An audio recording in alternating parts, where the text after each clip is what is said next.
Now, I know that some of the challenges that we see in the industry today are focusing on a couple of other areas like materials, the availability of materials and things. What are you doing to be able to help people in the industry to support them in the availability of materials, for example?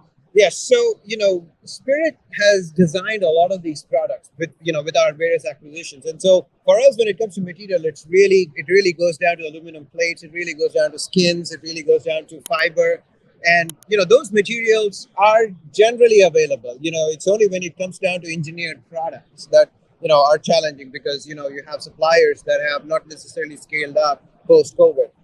And so in many cases, what we do is keep consignment material in several different partner locations. So while we have partnered with MROs, our MRO partners are into heavy maintenance. They don't necessarily have structure repairs like the way we do them for complex structures. And so we have material stored in several different locations around the world such that we can access them quickly, use them in repairs rather than replace.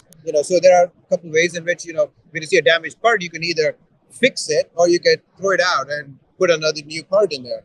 We do the former, we really fix it. And so when we fix it, because we have the material composition and so on, we're just quicker, lower cost, and, we don't really get plagued a lot by the suppliers that have had, challenges with ramping up to rates. That's great. That's really interesting. So I'm hearing you saying that you provide MROs, you provide support to MROs, and then you not only provide materials, but you provide, maintenance, support, reconstruction or rebuilding of parts and materials. So that's really interesting because you don't see as much of that.